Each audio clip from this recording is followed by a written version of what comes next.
Ciel ouvert, lève-moi nique mon anzambe monani. Loboko na tata ese moi milikola balinga mina ye. Ciel ouvert, ciel ouvert,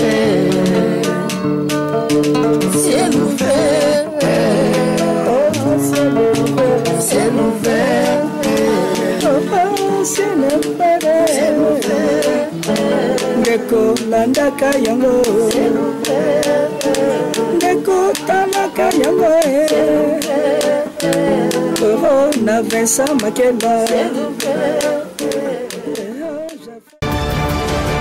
Shalom, shalom na bandeko nyonso oyo bozi opportunité ya kolanda biso na Ciel Ouvert TV. Ciel Ouvert TV comme l'habitude na lobaka ezali chaîne na yo pe chaîne nanga tant batindeli yo lien zalaka na amour pe courage wana ya ko partager ka ba émission na pe nzambe akoyeba na ko pambola yo pe to sabonaka nzambe ya patriarche Vincent Makela akoyeba na ko tika yo te pour ozo contribuer na œuvre ya nzambe. Na micro c'est votre journaliste le pasteur Flamme d'Angola, na caméra kuna na moni tozali na l'homme valable l'évangéliste Cédric Makela.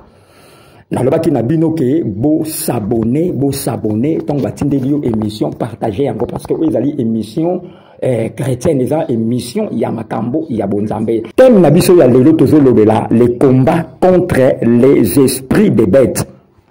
Les combats contre les esprits des bêtes, ils allaient brancher na sengi na homme de Dieu, soit qui vraiment fandawana landa biso avec beaucoup d'attention pe au reçoit connaissance parce que connaissance ils a pouvoir. Donc découvrir ngo na mosal nanzambe on a yambi na émission lelo. À ma gauche, je suis avec l'apôtre que j'ai dit bonjour, shalom, apôtre Idi Amin.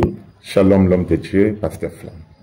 Voilà, je crois dans sa présentation, il y a l'homme de Dieu, apôtre Idi Amin, Azapi évêque.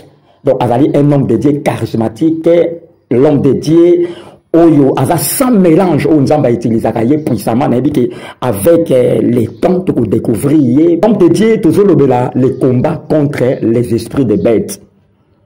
Pourquoi seulement les combats? Oh, na pesi d'abord, nous en merci par la grâce. Oh, il y a Pessibiso, le temps, il y a Koyeba, qu'on parlait sur les combats contre les esprits des bêtes. Et toujours le combat parce que ils ont là qui aussi une révélation que l'éternel Dieu a yebaki kopé sanga parce que na tali na kat na mokili batu bazolo bela si les délivrances, les gens ont des problèmes, les gens ont des difficultés. Et batu bazo sambela mais bazo so ba solution te na problème na bango parce que non ba quotité na dimension mosusu oyezo linga kolobela si le combat contre les esprits des bêtes. Tobe le combat ce que tangi bien dans Matthieu 7 à 8 Bible va demander et l'on vous donnera, chercher et vous trouverez et frapper et l'on vous ouvrira. Et dans le domaine il y a mosusu à part demande, à part domaine il y a recherche, il y a aussi le domaine il y a pour frapper. Okay. Et lorsqu'on parle dans le domaine il y a pour frapper, et ça déjà dans le domaine il y a combat. Et c'est très important. Et combat, et c'est tout simplement une adversité armée qui se bat. Okay. Donc une adversité armée qui se bat. On peut remarquer ce qu'on dit dans la vie chrétienne, ezali bitumba mobimba pona koyeba kokota na terre promise. Il n'y a pas de célébration sans victoire. Il n'y a pas de victoire sans combat et il n'y a pas de combat sans adversaire. Et pour Moutou a passé na célébration, pour Moutou a passé na festoyer, pour Moutou a sepela, même na kat na mokili oyo, il faut remporter la victoire. Et tu ne peux pas remporter la victoire ceux qui ont passé na combattre. Et même la Bible nous dit, nous ne luttons pas pour avoir la victoire, mais nous combattons déjà dans la victoire. Nous combattons déjà dans la victoire. Parce que Christ, et il nous a donné cette victoire-là. Quoique nous possédons déjà cette victoire, mais il y a des principes, il y a des règles, il y a des lois que nous devons mettre en pratique pour ete toyeba ko s'accaparer na victoire wana. Et pendant que tu mettre ba principe, ba loi, ba règle wana, et ça déjà bitumba oyo tozo bunda pour na koyeba ko za victoire. Voilà, l'apôtre Idi Amin, donc dans le ministère, il est apôtre, mais avant évêque. Dans le ministère, il est apôtre. Apôtre, il y a comboté, mais apôtre, il y a ministère. Donc, ce qui est au Komona, qui est vraiment apôtre, il y a solo. Longtemps, et sérieusement, on a dédié émission où il y a ban, il y a les rochers salis. Chez Batindelieu émission partagée yango. Puis on a dédié émission où on a ban anion sur la vallée de Bereka, où on a notre patriarche Vincent Makela. Puis ban anion sur la centre des miracles. Nous avons un prophète chancelier, il a beau partager émission où parce que tout comme il y a tant il y a d'enseignement. Donc bandaka kokoma parce que na yebi ce qui bino na ebandelique. La personne, l'homme dédié au Toyambi, à l'homme dédié au Yo, nous sommes venus à Fandi, ça y a un domaine et belé. Surtout, domaine, il y a délivrance, domaine, il y a prophétie, domaine, il y a miracle, il y a délivrance. Donc, il a vraiment ma casse, on a utilisé un homme dédié charismatique, homme d'onction fraîche, puis à l'homme dédié au hasard sans mélange. Voilà, longtemps, et sérieusement, je suis toujours avec l'apôtre Idi Amin. L'apôtre Idi Amin, vraiment, au lobby bien, bazo yo kabazo koma. Puis na minute où yo bato nyon, c'est ma fandi bazo yo parce que ba yebi ke dadi aza ko enseigner. Question na monsieur Zaboy, c'est quoi les esprits de bêtes? Parce que bazo kwa kaka molimo ya banyama. Eliko tali sabiso nini l'apôtre Idi Amin a vous la parole.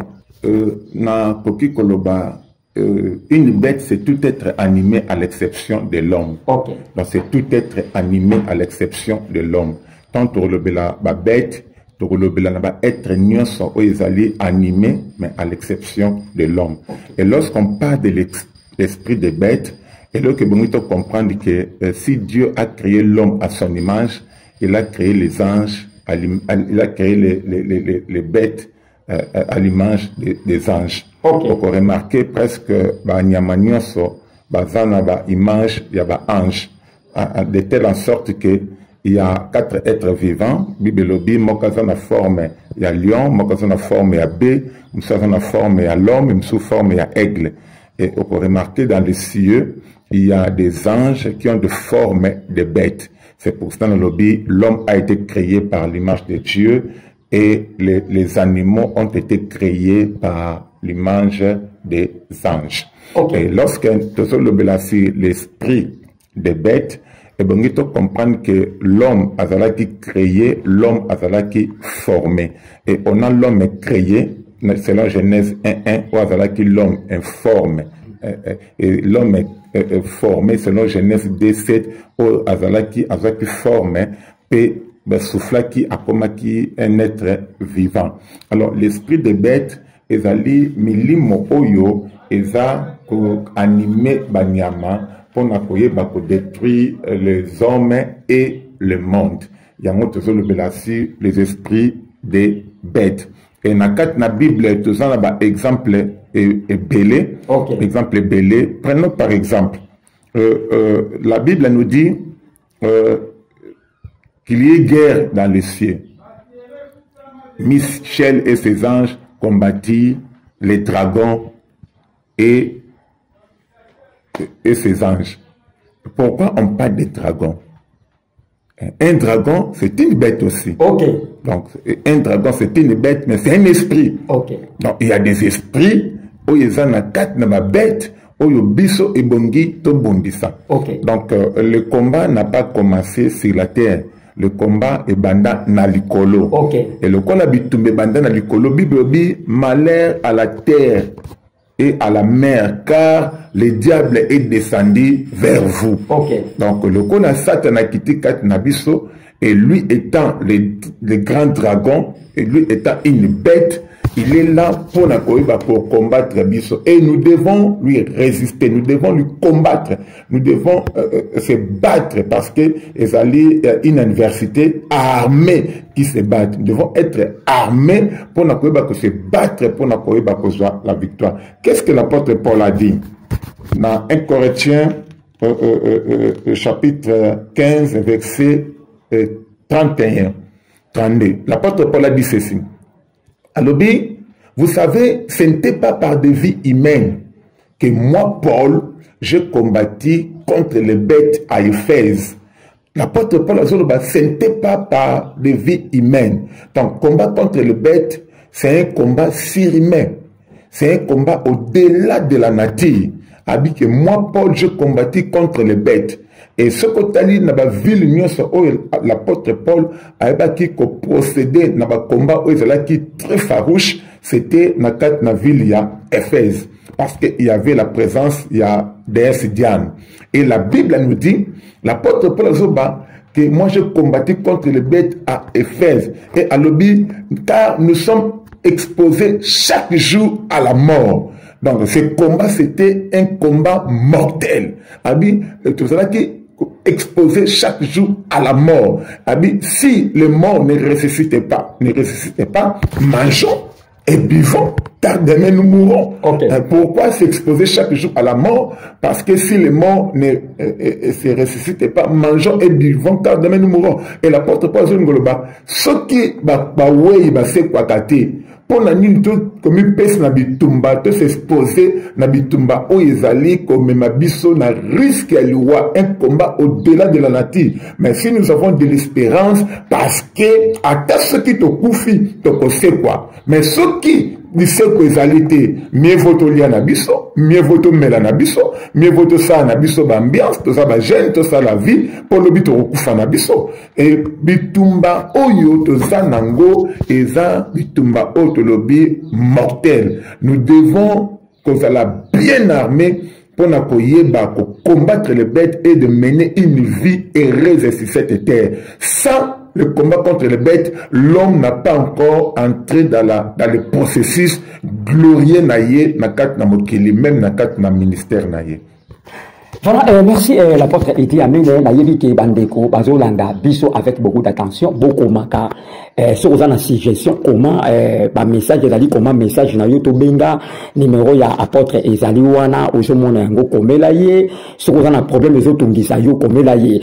Voilà, l'homme de question ngeza boye nazongi ka na première question ezaboye na lobi sikoyo mutu problème na ye eza nini akutana na makamba bitumba mutu asala nini parce que azala combattre na ba esprit de bête et loko nini mutu asala parce que mutu azali créature o nzamba sale pourquoi bitumba et ko yela mutu kaka na ba esprit de bête pourquoi ça? L'homme a été créé à l'image de Dieu. Okay. Afin d'amener une vie glorieuse sur cette terre, mais à cause de le péché, l'homme a perdre gloire naïe et a teka autorité naïe, pouvoir naïe, sa suprématie, a il y a Satan le diable. Et la preuve en est que lorsque Jésus était dans le désert, le diable aya kepai naïa forme à serpent, alors ce que Fouka Melingai na kopesa yo mokili oyo na gloire na yango, car le monde entier m'a été donné. Et le diable ne dit pas que car je suis le créateur de ce monde, mais il a dit que car le monde entier m'a été donné. Nanya pesa ki yango, c'est l'homme. Parce que l'Éternel Dieu avait donné la terre à l'homme. Et la Bible nous dit l'Éternel Dieu bénit l'homme, à l'obis soyez féconds, multipliez-vous, remplissez la terre, dominez si les oiseaux du ciel, les animaux des champs, les poissons de la mer, dominez si toute la terre. Mais l'homme a vu pouvoir ni à domination, à Pessi et pas il y a Satana. Et à partir de Mkoloana, la malédiction est kotaki na katna mokili et l'homme devait lutter. Et l'Éternel Dieu avait dit à l'homme, et comme tu as écouté la voix, il y a Satan, le serpent, à partir d'aujourd'hui, Okolia na mutokinayo. Et cela veut dire la terre est que produit épine. L'homme maintenant devait se battre, devait travailler. Et pour survivre na katna mokili oyo.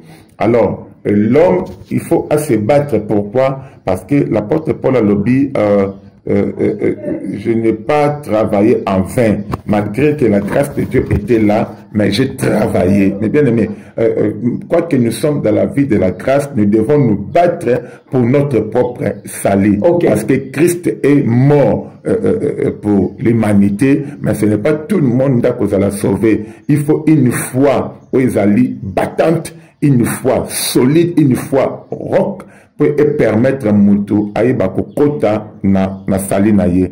Parce que le diable, Ozali, prince, il y a monde, il y a ténèbres, il est là pour na koyeba kobundisa bana na nzambe na kat na sena na moy oyo. Voilà, merci l'homme de Dieu. Nalingi sikoyo meka ko pesa biso différence entre les bêtes et les animaux. Différence et années entre les bêtes et les animaux. Bon, Nalobaki, une bête, c'est tout être animé à l'exception de l'homme. Les animaux sont des bêtes. Les bêtes aussi sont des animaux. Donc, il n'y a pas vraiment de différence. Parce que bête, azali, tout être animé à l'exception de l'homme. Parce que c'est ok, naba animaux, tout le monde a peut-être gros bétail. Gros bétail. Insectes, peut-être pembeni. Invertébrés.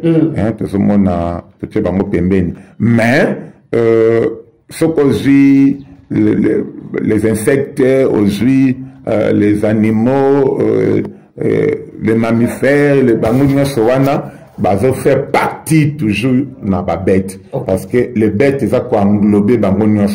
Parce qu'ils allaient être nyonso ou ils allaient en mouvement sans tout compter moutou. Tout bien les bêtes.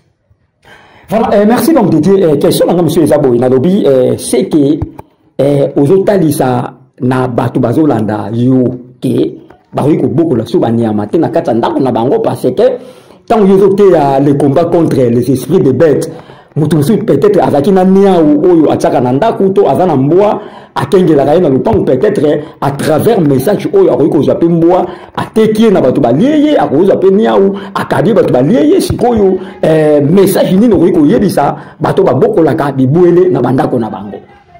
Lorsque tu le bas sur la délivrance ou le combat contre les esprits des bêtes, les bêtes physiques, les bêtes physiques, les bêtes naturelles, on parle de l'esprit ou des esprits.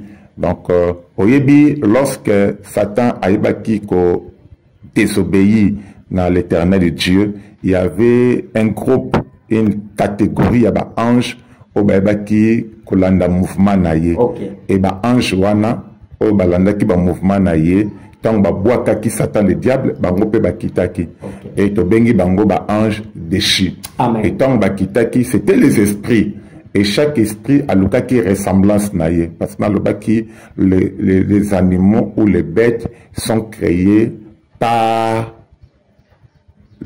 la ressemblance des anges. Alors, une bête, peut-être chien, à Koloka, nini, esprit naïe, et le qui esprit, et côté na chien. Esprit mauvais, ou à la forme, il y a lion, à côté na lion naturel. Esprit mauvais, à la forme, il y a serpent, à côté na serpent naturel. Donc, cela veut dire, ressemblance naïe, tout le qui totem naïe. Et en vrai dire, il y a des lions il y a ma baie, il y a aussi des lions il y a ma lame. Il y a des serpents il y a ma baie, il y a des serpents il y a ma lame. Il y a des chiens il y a ma baie, il y a des chiens il y a ma lame. Il y a des sauterelles il y a ma baie, il y a des sauterelles il y a ma lame. Donc na katna mokili, nous avons la loi de la dualité. On a Dieu, on a Satan le diable. On a la ligne, on a le soleil. On a le jour, on a la nuit. On a la vie, on a la mort. Donc, il y a des bêtes au Bazali saines, il y a aussi des bêtes au Bazali impies. Même dans la Bible, il y a même des animaux au Nzambe a Bengaki Bango impies que Bananaye Bakwaki Koliati et ce que plus loin, Moussou Sabé Bakwaki Simbate. Ce que Simbi au Komipe impie. Mais Notre Dieu est souverain. C'est pour cela même l'apôtre Pierre, on a remarqué lorsqu'à Monaki, il ne nappe et yaki na banyama biloko, l'esprit lui dit tue et mange. Okay. Non, je ne peux pas parce que c'est un pire. Un pire ou nzamba bengi pire.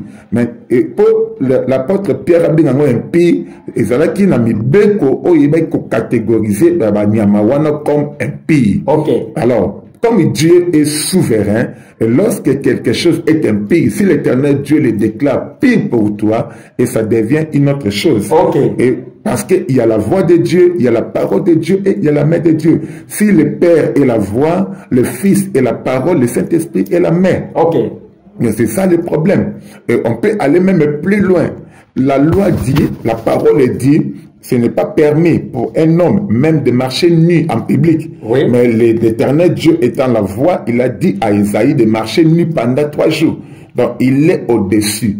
Il peut dire, si la loi est pour tout le monde, mais la parole est pour tout le monde, mais la voix n'est pas pour tout le monde. Okay. La voix s'adresse à une personne bien déterminée parce que nous avons le lokomoko ponaye. Même si quelque chose là est impie selon la parole, Dieu peut donner par sa voix, faites ça car moi je suis avec toi. Voilà, merci. Nayebi kindegi apôtre Azo Lobaboye.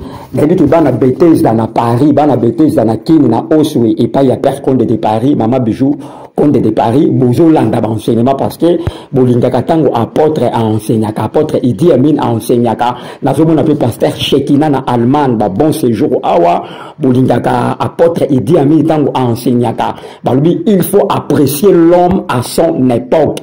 Parce que l'homme de Dieu a vraiment dans Nzambe, tokolo bana lingala atinde la yango, a la connaissance oyo elekelaka entendement ya bato. L'homme de Dieu avec beaucoup de respect oyo bato ba pesaka yo, ozali papa ya bana belé.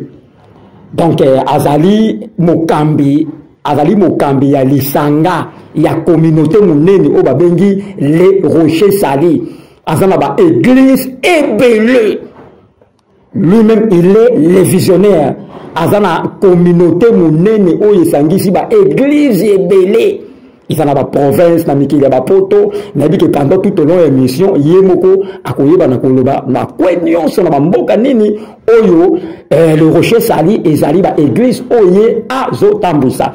L'homme de Dieu avec beaucoup de respect toujours pris ça yo 5 minutes. Toujours plus ça 5 minutes parce que la minute au bas vraiment bafandi balinga landa que l'apôtre enseigne baliba yo kandemi oza ko enseigner pendant 5 minutes neto kozongela yo à vous la parole. Merci beaucoup l'homme de Dieu, les grands journalistes pasteur Flamme. Nalingi na vanda kaka na introduction parce que on fera un effort que après chaque émission et na ba mituna nyoso oyo tuni na ba réponse nyoso oyo biso to pesi et maintenant tozui 10 à 15 minutes comme enseignement na oyo nyoso to uti kolobela awa. C'est ça ce qu'on va commencer à faire pour te permettre na bana na nzambe ba comprendre. Et parce que na ko répondre na ba mituna et que ça la difficile na kota na mozindo na ba révélation ndenge molimo santo azo talisa pe azo lobela. Sinon on va aller au-delà ya batan oyo biso tokozwa na kat na émission na biso. Ce qui totangi na Ézéchiel chapitre 14 verset 12 à 14 bokomo na kuna nzambe azoloba na masali naye Ézéchiel abi soki libota moko esali mabe epai na ngai abi nakotinda ba fléau nakotinda ba malade nakotinda ba événement oyo koya pe ekodétruire bango abi nakotinda liwa ekoya po na ko exterminer bango na koyeba ko dépeuple bango na kati na mokili abi kasi soki na moni na kati ya libota wana race ya Daniel ya Job et puis ya Noé abi nakobikisa libota wana po na tina ya piété, na tina ya fidélité, na tina ya alliance o naza nango na bato wana. Donc vous remarquez na catégorie oyo, une personne dans une famille peut sauver toute la famille malgré le mal ya libota wana. Nzambabi nakobikisa bango à cause ya Noé, nakobikisa bango à cause ya Daniel, nakobikisa bango à cause ya Job. Toyebi makambo Job alekaki nango, Bible zoba, il était un homme intègre, craignant Dieu, détournant du mal. Toyebi Daniel, et la Bible nous dit, il priait 3 fois la journée et il avait la sagesse et l'intelligence supérieure, 10 fois supérieure que l'intelligence babylonien, na ba sage ya Kadekmna. Tozi Noé, Bible Noé était un homme juste devant Dieu, c'est pour cela il a été choisi pour construire arche.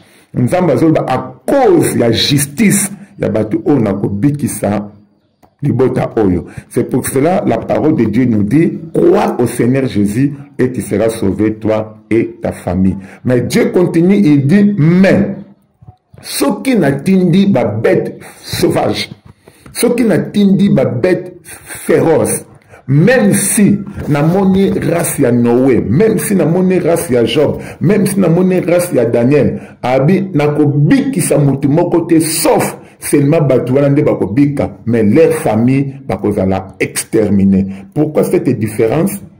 Koto nzamba lobi soki na moni batu o nakobikisa, mais abi soki na tindi ba bête nakobikisa mutu te.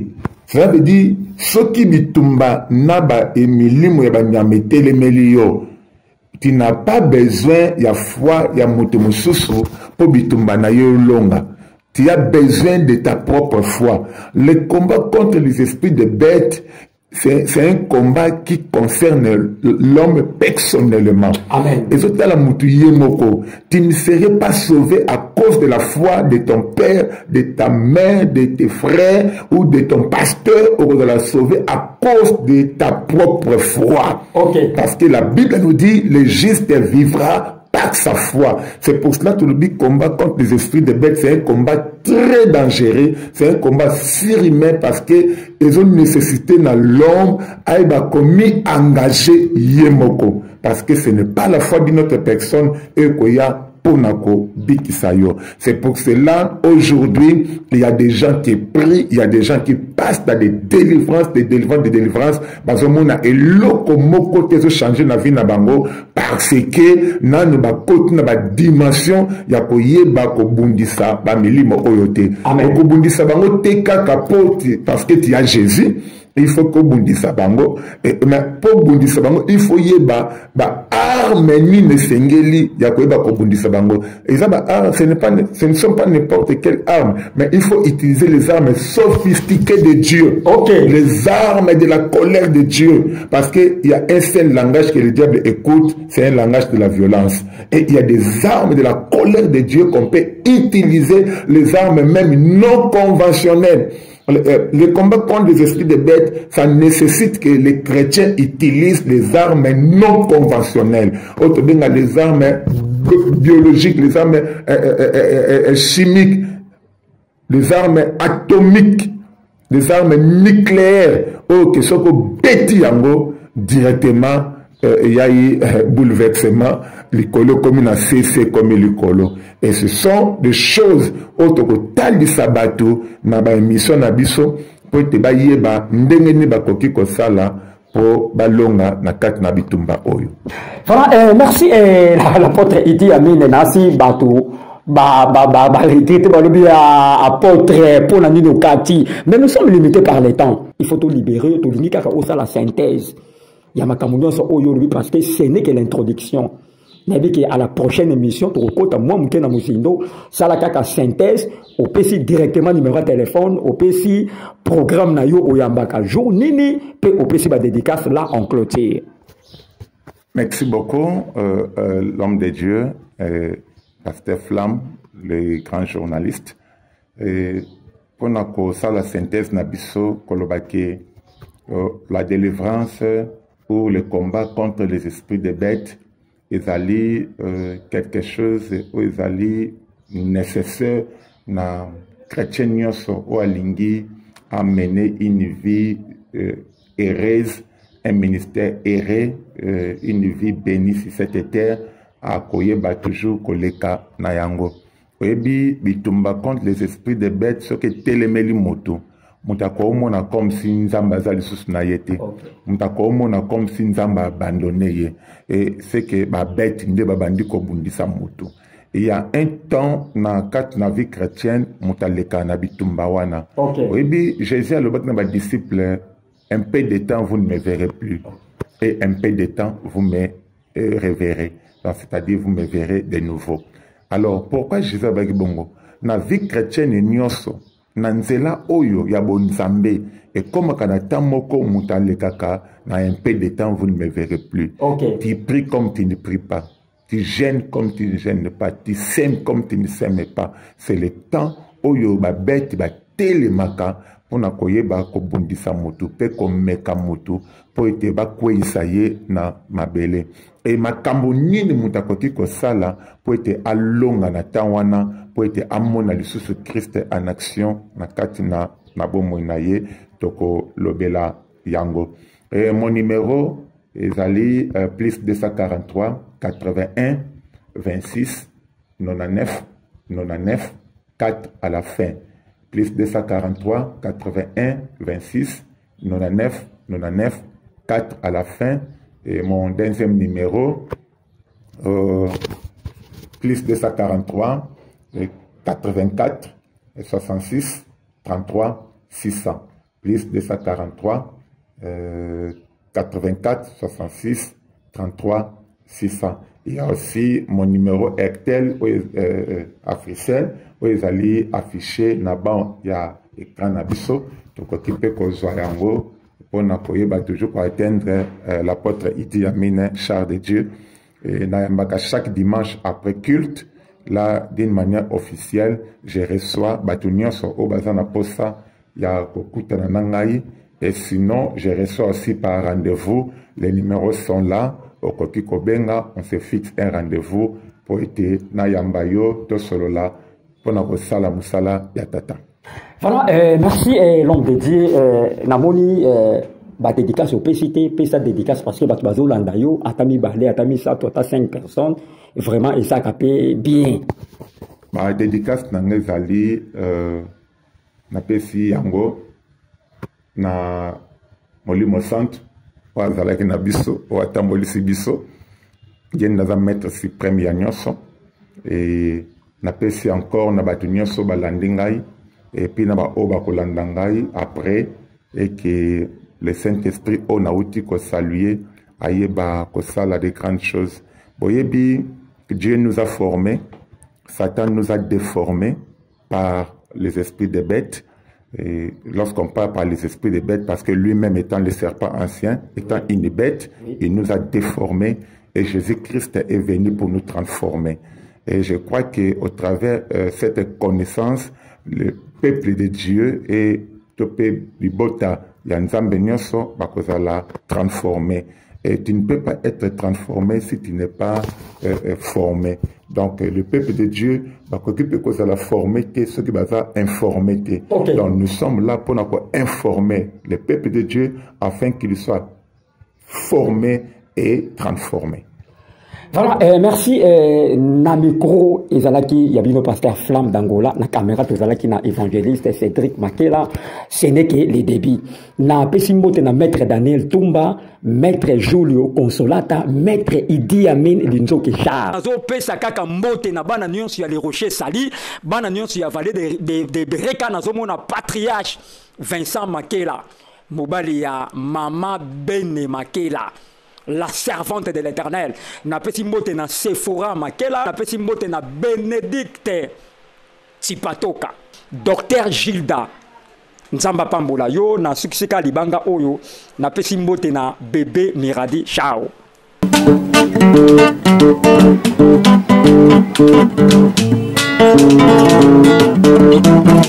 Ciel ouvert, lève-moi nique mon anzambe mon mani. Loboko na tata esengwami likolo balingami na ye